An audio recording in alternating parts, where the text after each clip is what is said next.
Well, it's always a joy to join you, and thank you once again for hosting another Peter Tatchell GAR or LGBT Humanist lecture. As you know, the topic of tonight's talk is what should schools teach pupils about sex? You'll probably be aware that earlier this year, a committee of MPs in Parliament considered this issue and came up with recommendations, including that sex and relationship education should be mandatory in every school and that it should be inclusive of LGBTI issues. So that was great.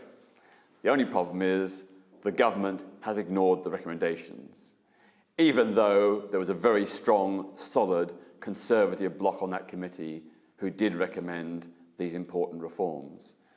So we're in a situation where the Committee of MPs has spoken, said the right things, but we have yet to get the government to implement them. So there is an ongoing campaign pioneered by the Sex Education Forum, which is a coalition of organisations connected with sexual health, children's welfare, and so on, that is pushing this campaign. So I'd urge you to check out the Sex Education Forum.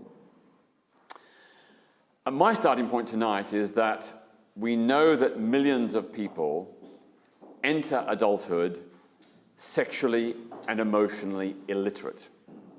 They may have done well in maths, English, science, and so on, but when it comes to sex and relationships, so many young people leave school unprepared for what will surely be one of the most important aspects of their lives. The person they love and have a relationship with. And the end result is, of course, many of those people go on to subsequently endure disordered, unhappy relationships, ranging from merely unfulfilling to downright abusive.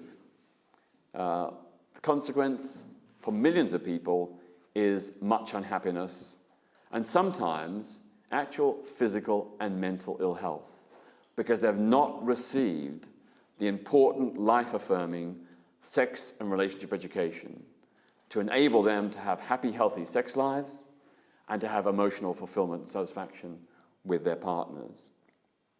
So to me, the lack of adequate, effective sex and relationship education in this country is part of the problem. We know it does exist, but it's in most schools irregular, vague, and euphemistic. It teaches kids a lot about the reproductive cycle. It teaches kids about guinea pigs and rabbits and other species, but not actually much about human sexuality. And the end result is, of course, that the absence of explicitness, honesty, upfront information means that the practical benefit of that sex and relationship education is very limited.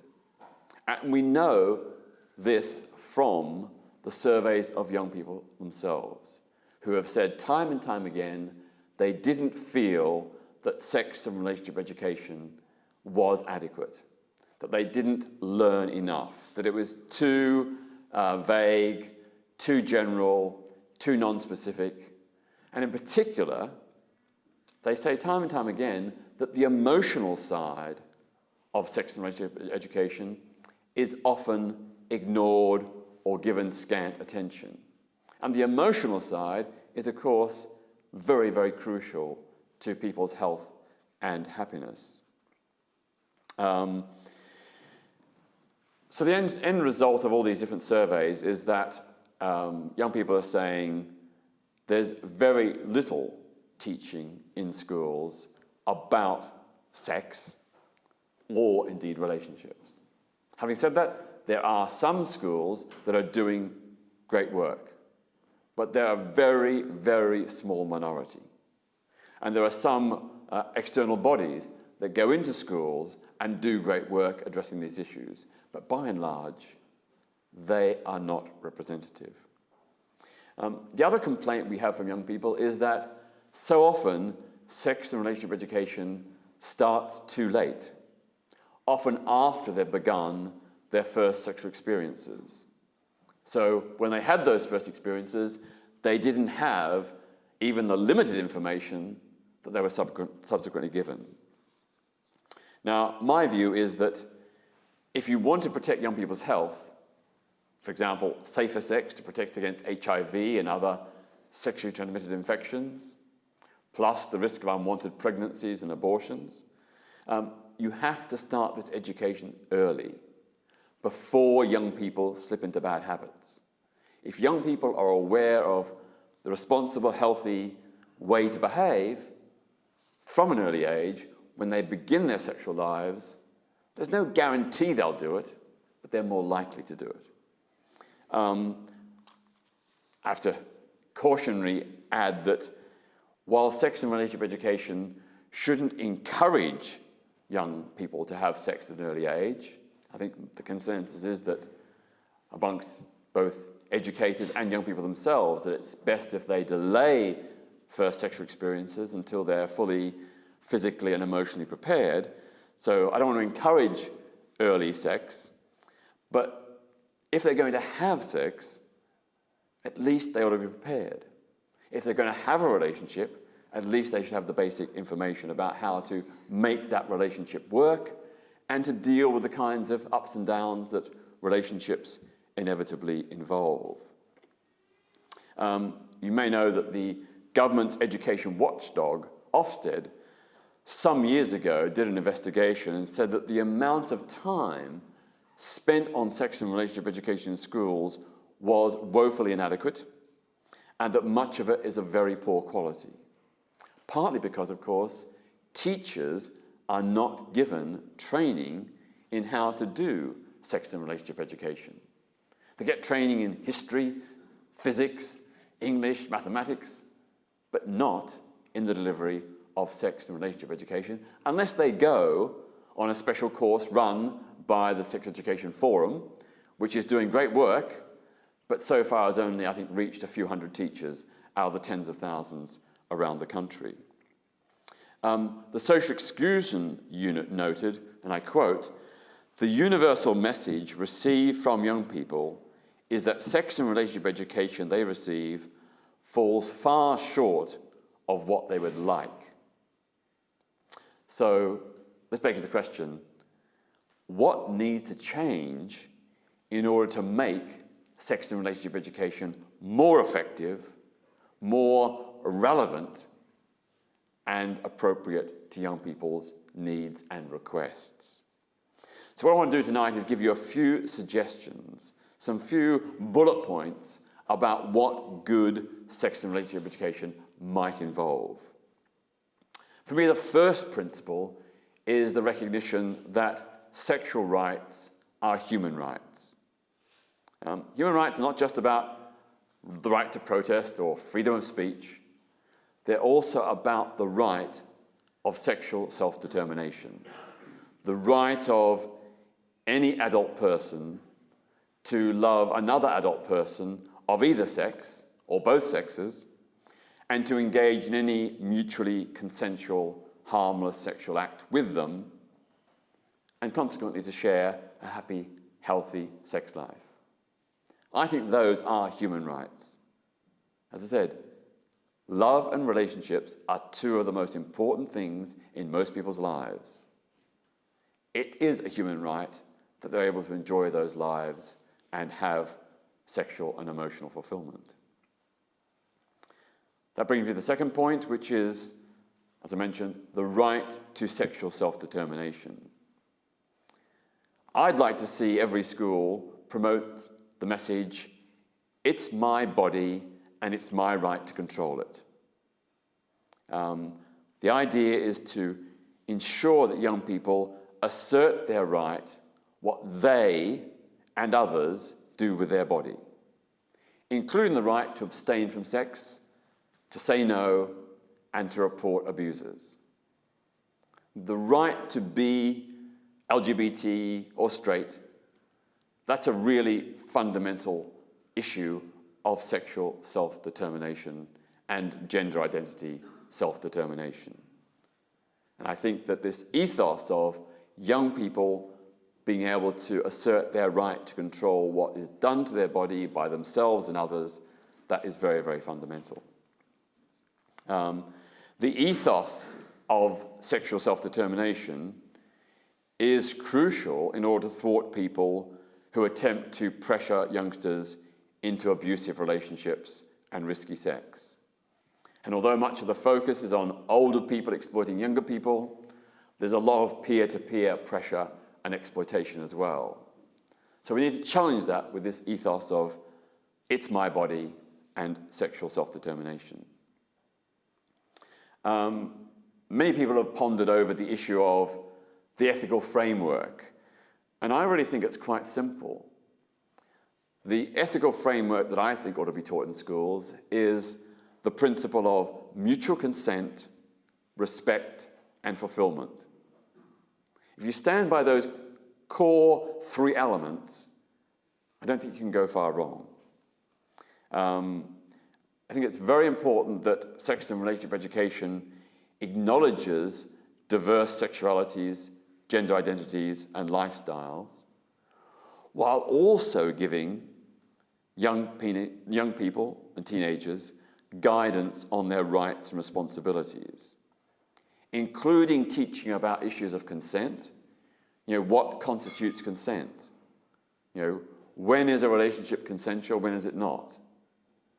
Just because someone doesn't say no in certain circumstances may not mean that they're actually consenting. And I think some of you may have seen the recent film produced for young people which explored this issue, and the particular case of one young man who had sex with his girlfriend while she was partially asleep. She didn't say no, but quite clearly she was not fully conscious and aware of what was going on, at least initially. So those are really important issues. And the other element, of course, is that although we have great concern now, and quite rightly, about sexual abuse, whether it be adult to adult or adult to child, those are very legitimate and very disturbing elements. What is really astonishing is that sex abuse issues are not discussed in most schools. Some schools will say, phone Childline, but they don't actually teach and empower young people to take a positive stand against unwanted sex, whether it be from someone their own age or someone older. So, as I said, to me, the basic ethical framework can be summed up in those three ethical principles: mutual consent, reciprocal respect, and shared fulfillment. The great advantage of these principles is that they apply universally, regardless of whether people are married or single, monogamous or promiscuous, hetero, homo, bi, trans, or intersex. Those principles apply to everyone, and they're really simple, really easy to remember. Another important element, I think, is the promotion of safer alternatives to sex, such as oral sex and mutual masturbation. I think if schools are serious about cutting the incidence of teenage pregnancies and abortions, and HIV infections and other sexually transmitted diseases, they ought to at least highlight the fact that there are alternatives to intercourse. That intercourse, vaginal or anal, is not the be-all and end-all of sex. That you can have great sex without that kind of risky or potentially risky behavior. We know that oral sex and mutual masturbation carry no risk of conception. So no unwanted pregnancies, no need for unwanted abortions. And of course, they also carry a much, much lower risk of HIV and some other sexually transmitted infections. Now, to me, just telling people about these alternatives is not enough. Some of you may have seen the book I wrote in the 1990s called Safer Sexy, The Guide to Gay Sex Safely, which was a glossy coffee table type book which had lots and lots of explicit sexual imagery, and the purpose and intention was to make safe sex look and feel glamorous. So it was appealing rather than boring, attractive rather than restrictive. And I think that's what schools need to also do. to present images and information about how exciting and fulfilling alternatives to intercourse can be, emphasizing their advantages over intercourse and stressing the fact that they carry no risk of unwanted pregnancies and reduced HIV risk, and of course, no need to use the pill or condoms. While mutual masturbation is pretty much totally safe, oral sex, of course, can transmit sexual infections, so it is safer than sexual intercourse, but not entirely risk-free. And that message also, of course, needs to be sent out to kids as well. Another thing I'd say is that schools ought to positively say that sex is good for you. Sex and relationship education ought to acknowledge that sex is good for us. It's natural, wholesome, fun, and with safe sex, it's healthy. We know that good quality sex, particularly backed up by a loving, supportive relationship, can greatly enhance people's physical and mental well-being. That if you're stressed out, if you're frustrated about your job and you have great sex, it doesn't solve the problem at work, but certainly it gives you a distraction. It provides a diversion. And, it's good exercise. Sex is very good exercise. Young people have a right to know that while sex is not essential for health and happiness, some people get by without it, and that's fine. Most people find that regular, fulfilling sex lifts their spirits, enhances their lives, and their relationships. Another principle, give young people all the facts. Sex and relationship education ought to tell the whole truth about all different kinds of sex and relationships, including sexual practices that some people may find distasteful, such as anal intercourse and sadomasochism. The purpose of detailing these other images and other practices is not to encourage them, although they shouldn't necessarily be discouraged either, provided they're consensual between adults and without harm. But the purpose is to ensure that if young people encounter them in their lives, perhaps not when they're young, but later on, that they will understand them and be able to deal with it. And they won't be so afraid and intimidated. They can still say no, but they won't have perhaps the shock factor and the fear that they might have if they were uninformed. Another principle is that heterosexuality, homosexuality, bisexuality, transgenderism, and so on, these are all valid, equally valid expressions of sex and relationships. When they're based on mutual consent, respect, and fulfillment between adults, both opposite sex and same-sex relations are equally morally valid. That's a message that needs to get out in sex and relationship educations to inform and affirm to young LGBTI kids that their feelings are valid, and to make sure that straight kids understand, that they understand that some people have different preferences, different orientations to their own. So, of course, while no school should promote any particular sexual orientation, they should encourage understanding, knowledge, and acceptance of heterosexual, homosexual, and bisexual orientations, and of course, of transgender and intersex identities. And that's in order to ensure people's self-acceptance, because some of them will be LGBTI, and to also combat prejudice, discrimination, bullying, and hate crime. If young people understand the diverse sexualities and gender identities, they're much less likely to be prejudiced in later life. And then controversially, I think schools need to teach young people about how to have good sex. Sex and relationship education ought to be actually about sex and relationships. It ought to give young people the knowledge so that they can have sexual fulfillment. To me, sexual literacy is just as important as literacy in words and numbers. Good sex isn't always obvious. It has to be learned, like every other aspect of the school curriculum. So to ensure happier, more fulfilled relationships in adulthood, sex and relationship education for pupils aged 16 and over ought to include advice on how to achieve mutually fulfilling, high-quality sex, including the emotional and erotic value of foreplay. Most young kids don't automatically know about erogenous zones. Young boys have a marginal knowledge about the clitoris. A lot of young gay and bisexual men are very fearful of anal sex and don't know how to do it properly. These things ought to be taught for the sake of people's sexual and emotional happiness, for the sake of their health.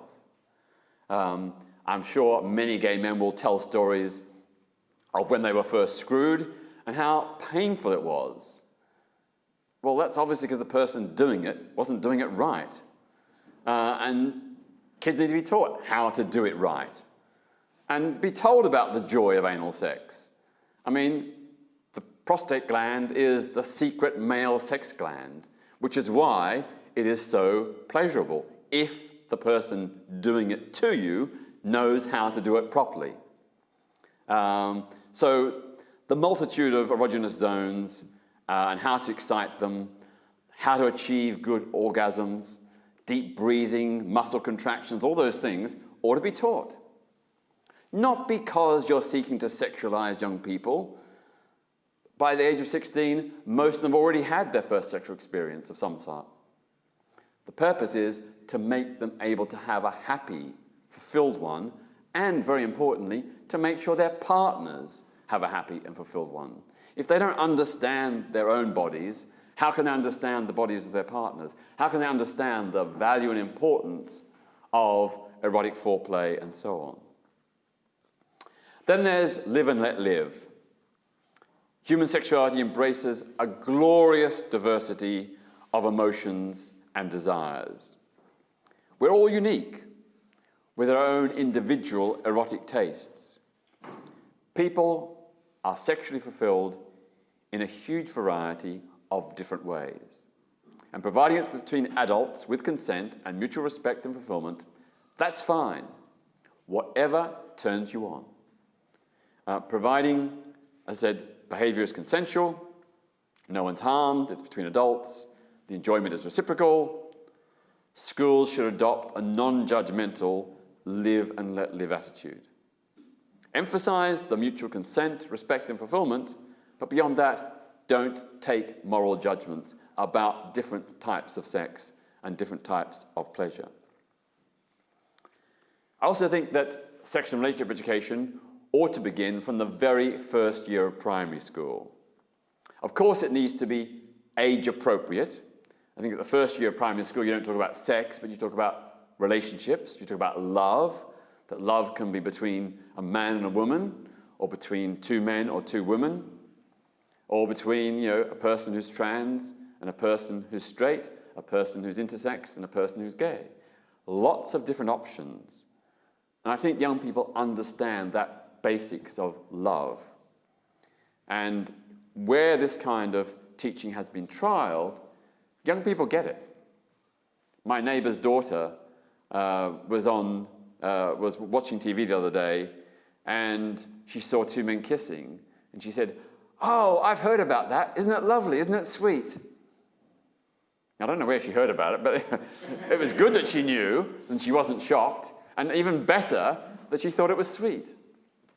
So I think that in these first years of primary school, talking about love and diverse families and diverse relationships, that some kids will have two mummies or two daddies, that's really positive, because that makes those kids in the school who have two mummies and two daddies feel affirmed and valued and recognized, and helps break down the prejudice, I hope, of other kids as well. It's also very important that in primary school, teachers start talking about the changes that will happen in young people's bodies at the age of puberty, which now can range between the age of 8 to 12. Young people are approaching puberty or experiencing puberty at an increasingly younger age. So by the age of 8, which is about the earliest age that most kids experience puberty, they need to know. So they're not afraid of body changes like pubic hair and, in the case of girls, menstruation and so on. Also, of course, those young people need to know what is appropriate and, to be taught about appropriate and inappropriate touching. Then, of course, at secondary level, it can become more explicit, more detailed, more upfront. Now, the reason for starting so young, again, is not to encourage young people to have sex, but to ensure that they know about the physical changes that will take place in their bodies and the desires that will develop. So it's amazing to this day how many young girls, when they first menstruate, have this fear of terror because no one explained it properly. Some young boys get very frightened when they get their first erection because no one's told them. Now, that's a fairly small minority these days, but the fact that any child goes through that is quite clearly a social failing. If we keep young people ignorant, that jeopardizes their future happiness, health, and welfare. To me, early knowledge is the key to wise, responsible behavior in later life. If people know and understand the changes their bodies will take, if they know and understand their rights and responsibilities, if they understand sex and emotions fully, they're much more likely to make wise, responsible, mutually satisfying decisions in later life. Another principle is respect for sexual diversity. Our desires, our temperaments are not all the same. There's no one-size-fits-all when it comes to sex, love, and relationships. And that's why it's very important that teachers have a duty to validate the diversity of adult sex and relationships that fall within the ethical framework of consent, respect, and fulfillment for both partners. Overcoming shame about sex is really crucial to tackling abuse. We know that sexual guilt causes immense human misery. People who are guilty and ashamed about sex lead often very unhappy, disordered lives, very conflicted lives. It's not just a case of them often having frustrated, unhappy sex lives, but actual emotional, psychological, and even sometimes physical ill health. And of course, when young people feel ashamed about sex, they're much less likely to report abuse. If they feel guilty, if they think it's some dirty, dark secret, they're much less likely to come forward if they are subject to unwanted sexual advances or touching by others, whether they be their own age or older. Adults who sexually exploit youngsters often get away with it because the victims feel embarrassed or guilty about sex, and that means they're reluctant to report it. So I think if sex and relationship education can encourage young people to have more open, positive attitudes towards sexual matters, teenagers are going to feel more able to discuss sex abuse issues. If they're feeling at ease in talking about sex, they're much more likely to disclose abuse. Another principle is mandatory lessons and a revised parental opt-out. As I mentioned, the Parliamentary Committee recommended that sex and relationship education ought to be compulsory in every school. I second that, and again, the reason is obvious. Because sex and relationship education is about addressing a really important aspect of people's lives, of course it should be mandatory. It's not good enough to have mandatory education if it's only like once a year or once a term, which a lot of schools do. In a lot of schools, section-related education, where it does exist, is once a term or once or twice a year. That is not adequate. It needs to be a mandatory part of the curriculum in every school, and at least monthly, if not more often, throughout a child's entire life. Ongoing. Not just, in first year of secondary school and then the last year of secondary school, but all throughout primary and secondary education. So that young people grow up with this knowledge and empowerment, this advice, this good sense about ethical ways to deal with sex and relationships. We know that under the current rules, parents have a right to opt out, or to get their kids to opt out of sex and relationship education. And a minority, a fairly small minority, but mostly of religious parents, choose to take their children out of sex and relationship education classes. They write a letter to the school, and the school then exempts their child from those lessons. Well, my question is, we don't allow parents to take their kids out of science or mathematics or geography or physics or biology. Why should they be able to take their kids out of sex and relationship education? It's part of the education curriculum. So I've come up with a slightly modified version of the parental opt-out, because I know that politicians are too cowardly to insist that parents should not have the right to take their kids out of classes. So what I'm suggesting is the policy ought to be modified to allow parents to take their kids out of those classes, but require them to come physically to the school each lesson to physically take their child out of that class. Now, of all places, this was trialled a few years ago in Northern Ireland by a couple of schools, and the parental withdrawal rate plummeted to 0. Parents had a view, but they were too lazy to come to the school every week or every month, whatever, to take their kids out. So that's a way around it. I've outlined a few ideas. This isn't a comprehensive or exclusive set of ideas about how we can improve sex and relationship education, but it's perhaps a start. And I think that the Education Secretary, Nicky Morgan, really has to think hard about why her government is not agreeing to make sex and relationship education mandatory, why she's not insisting it has to be LGBTI inclusive. It's just a recommendation, it's just an encouragement, but schools can and do ignore it. And why all these other issues that I've outlined tonight should not be part of the school curriculum. The responsibility is the Education Secretary to answer why not. And I think all of us who care about young people's health and welfare and care about the welfare of adults who have not been properly prepared by the school system and therefore had unhappy, unhealthy, and disordered sexual and emotional lives, if we care about that, we must push for change. Thank you.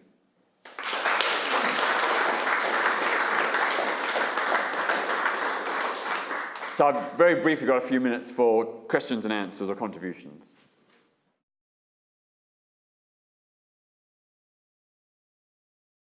Well, it can be, and sometimes is, a very useful tool. And Sex Education Forum and others have done some work in this area, but it hasn't been properly funded. It hasn't been sustained. That's not really a criticism of them, because they're under-resourced, understaffed, and underfunded. But I certainly think that using social media can be a very important, powerful way to get these messages out in the absence of them being put out by and through schools.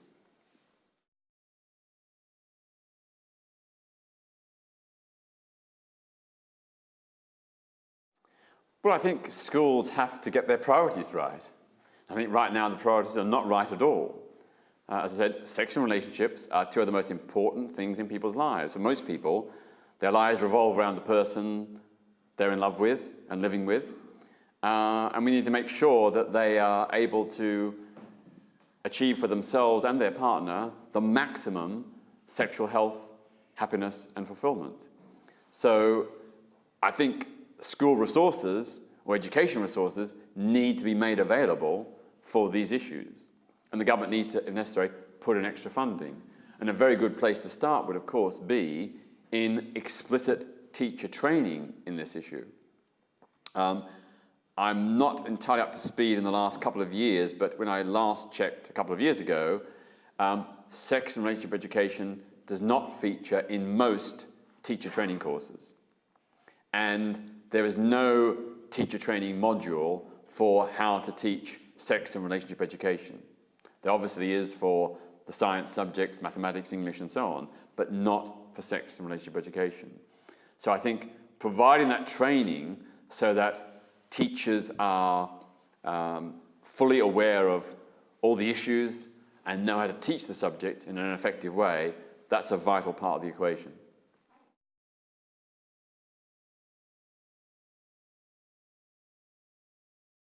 Well, I think we have to try and frame it, perhaps better than I have tonight. We have to try and frame it. This is not about encouraging young people to have sex, although they should be free to both say yes and say no. It is about preparing them for adult life and protecting them from sexual ill health and protecting them from emotional ill health. You know, most schools, they teach young kids nowadays how to roll a condom on a banana. But they don't teach young people what to do if their partner refuses to wear a condom. So they don't teach them about alternative forms of sex. They don't teach young people about all the different kinds of things one can do in the build-up to sex. You know, the emotional side, but also, you know, foreplay and erogenous zones and all those kind of things. And so most young people say their first sexual experience is pretty unsatisfactory because often it's been very rushed, and particularly when it's between boys and girls, it's often, you know, the girl feels very much used and the boy just wants to get his rocks off and that's it. If we give young people all this information, I think more young people are likely to perhaps say no to early premature sex. And they're likely to have higher expectations and not put up with the kind of mistreatment that often goes on between young people of similar ages, where one person is just interested in having, you know, a quick sex and having an orgasm. The other person is more interested in, you know, a prolonged experience and also the emotional side. We know that a lot of people who have experienced early and effective sex education, in fact, tend to delay their first sexual experience. So you may know that in the Netherlands, until some years ago, the age of consent was in effect 12. The age of consent in the Netherlands was in effect 12 unless parents complained or social workers complained. But even at that stage, even though teenagers in the Netherlands had the right to have sex lawfully from the age of 12, provided their parents and social workers didn't object, in fact, on average, they delayed their first sexual experience longer than teenagers in Britain. So the evidence from that experience in many other countries, and particular educational establishments where this information and approach has been tried, is that give young people the information, and in fact, they're less likely to have sex and to have much higher expectations and to put up with less kind of abuse and exploitation.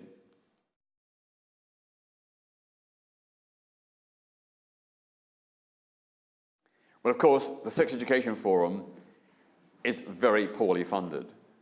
So they've got a limited capacity. There are some other organizations as well, but they do tiny, tiny work. So that's the big problem. The government is not recognizing the importance and value. And of course, it shouldn't be up to the Sex Education Forum to do this teacher training. It should be done by the Department of Education and the relevant schools, universities, and teacher training colleges. So that's one issue. The second issue is, of course, when it comes to teaching about sex and relationships, we need to ensure that, we educate more parents about these issues. So as you suggest, parents won't be so up in arms, and therefore politicians will feel more confident. So any of you who are on school governing bodies or have kids or grandkids or relatives with kids at school, it's really important that you make sure that they make representations to the headmaster and the school governing body that you want this kind of good quality sex and relationship education, because the other side who doesn't, they certainly do make representations. Just in terms of LGBTI issues, I'd recommend very strongly a website called The Classroom. It's theclassroom.com. It's been set up by Schools Out, the LGBT schools and education body, and it is a module of lessons about LGBTI issues.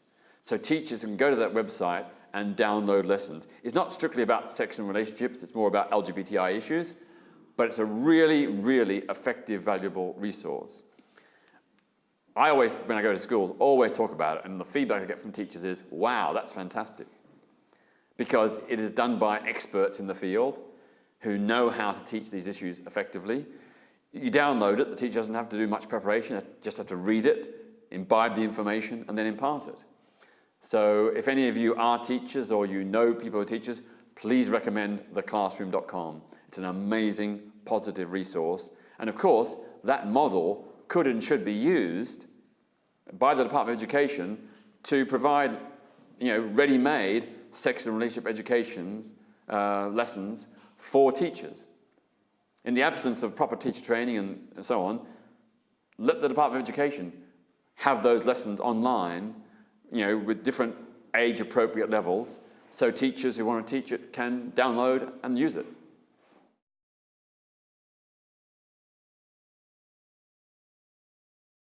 Well, of course, in some of the European countries, they do. They do have sex and relationship education on TV in the form of adverts or programs that are sometimes funded by government bodies.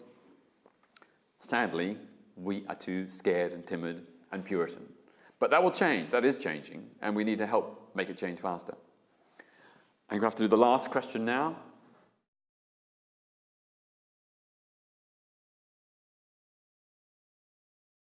Well, of course, it all boils down to a decision by the Education Secretary and the government about what kind of resources they want to devote. And they've taken a decision that these issues are not very important. I think that's the wrong decision, and I think we need to challenge and change it. So one thing you can all do from this meeting is perhaps, go and look at theclassroom.com, go and look at the Sex Education Forum website, and I think on there, on the Sex Education Forum website, there is a standard letter you can write to your Member of Parliament. I think you may be able to do it directly from the website, but if not, go to writetothem.com, writetothem.com. It will ask you to put in your postcode, and then it will tell you who your Member of Parliament is, and you can email them direct from that website. If enough people actually make that demand, it will help embolden, I think, in time, it will help embolden more MPs to take a stand in favour of mandatory, inclusive sex and relationship education. On that note, I want to thank you all very much.